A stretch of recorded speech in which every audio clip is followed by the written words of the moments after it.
बड़ी मैडम भाग 2। कल हमने पढ़ा था नैना की याददाश्त चली गई थी, लेकिन 6 महीने बीत गए, नैना की याददाश्त नहीं आई। आज हम इसके आगे पढ़ने वाले हैं। बहुत दिन हो गए थे नैना कुछ घर में रहते हुए।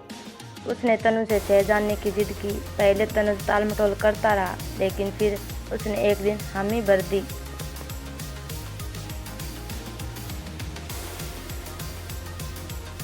एक दिन दोनों शहर गए। नैना को जगह कुछ जानी पहचान लग रही थी। पहले तो नैना ने सोचा कि शायद कोई वहम होगा, लेकिन उसे याद आया कि उसकी तो याददाश्त चली गई है। तो हो सकता है कि इस जगह से उसका कोई रिश्ता हो और इसी वजह से उसे कुछ जाना पहचाना लग रहा है।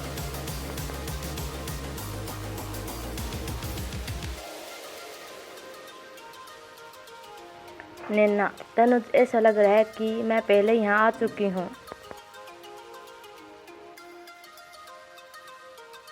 तनुज, सच में कुछ याद आया क्या?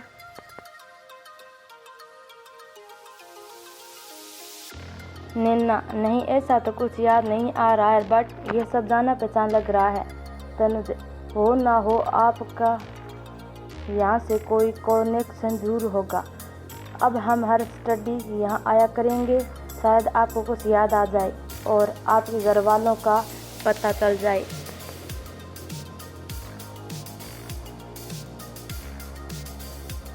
नैना, हाँ, यह ठीक रहेगा कुछ देर सोच कर, लेकिन फिर तुमसे दूर हो जाऊंगी। एक ज़िंदगी मिलेगी तो दूसरी जाएगी, और वैसे भी ये ज़िंदगी तो तुम्हारी ही दी हुई है।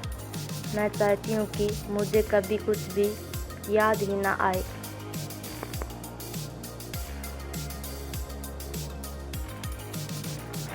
तनुज, कैसी बातें कर रही हो मैडम जी? आपके घर वाले परेशान हो रही होंगे। आप 6 महीने से गायब है, कोई पता नहीं है आपका।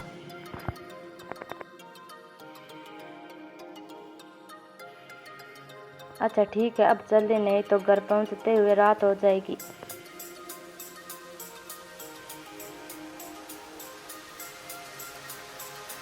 दोनों शाम तक घर आ गए। तनुज की बहन रिया, जो नैना के साथ ही सोती थी, रात में नैना से शहर के बारे में पूछने लगी।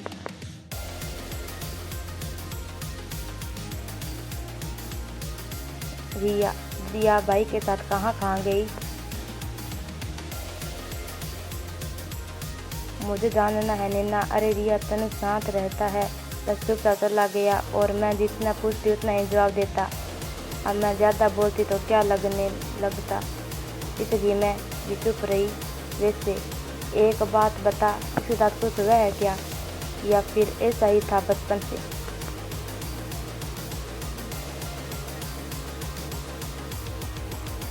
रिया, नहीं दीदी, पहले भाई बहुत बोलते थे और साथ में बहुत शरारत भी करते थे, लेकिन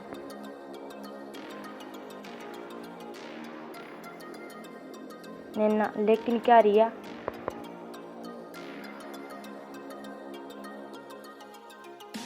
रिया, बापू के जाने से उसको गहरा सदमा पहुंचा है, और फिर उसके बाद घर की सारी जिम्मेदारी भाई के सर पर आ गई। तभी से भाई ऐसे हो गए हैं।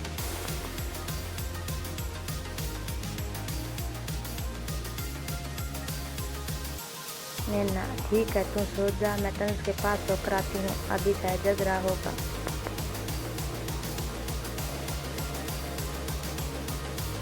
रिया, मैं भी चलूँ? नैना, नहीं, तू सो जा।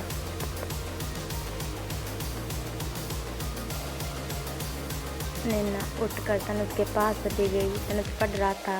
नैना को देखते ही उसने पढ़ना बंद कर दिया।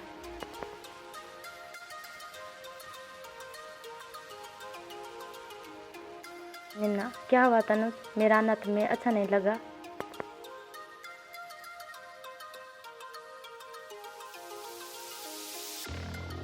तनुज, ऐसी बात नहीं है।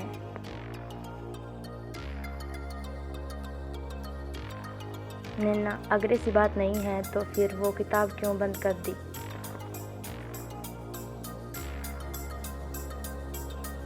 तनुज, सब छोड़िए ना, आप बताइए, कोई काम था आपको?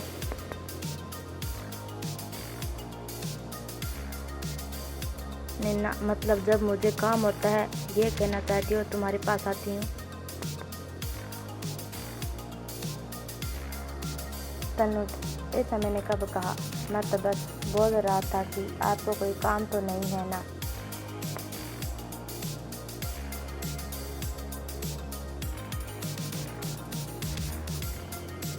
नैना ठीक है मैं जाती हूँ। नैना जाने लगती है तो ये रोक लेता है।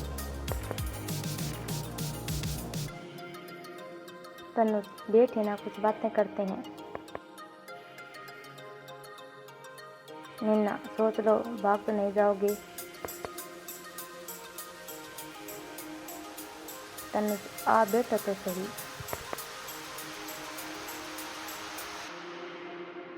नैना वापस बैठ गई। उसे आज कुछ शरारत करने की सूझी। नैना तुम्हारा कोई दोस्त है?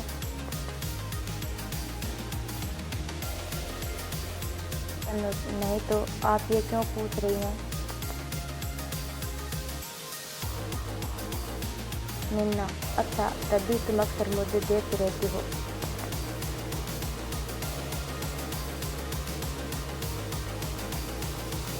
तनुज का दिमाग पूरी तरह से सुन पड़ गया। उसे बिल्कुल भी उम्मीद नहीं थी कि नैना उसे ऐसा बोल देगी। तनुज कुछ बोला तो नहीं मगर खुद ही उठकर जाने लगा, लेकिन नैना ने उसका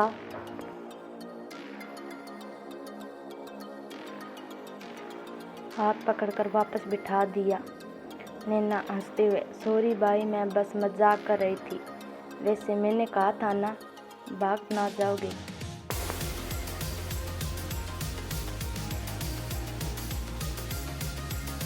तनुज मुझे क्या पता था आप ऐसा कुछ बोल दोगे।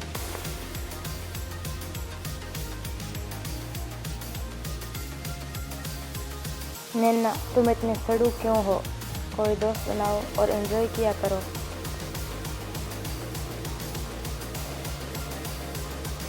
तनुज मैडम जी हमारे गांव में दोस्त नहीं बनाते, डायरेक्ट शादी करते हैं।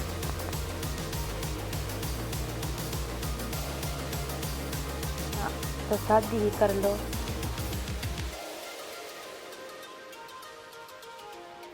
तनुज लेकिन मुझसे शादी कौन करेगा?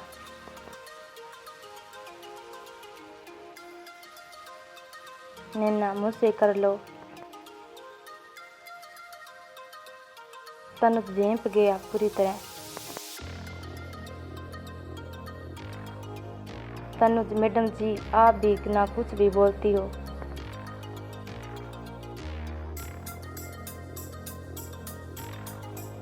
नैना क्यों मैं तुम्हें अच्छी नहीं लगती?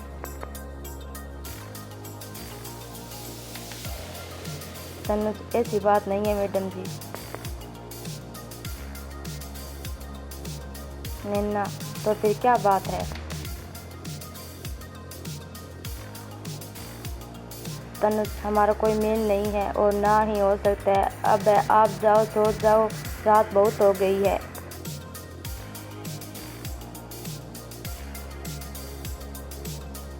नैना सोने चली जाती है। दिन बीतने लगते हैं। एक दिन तनुज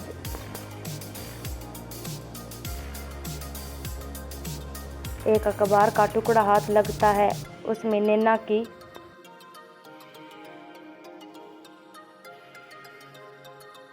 तस्वीर छपी थी और साथ में एक नंबर लिखा था। बड़ी मैडम कहानी पसंद आए तो वीडियो को लाइक और चैनल को सब्सक्राइब करें। इसे पूरा सुनने के लिए भाग 3 देखें।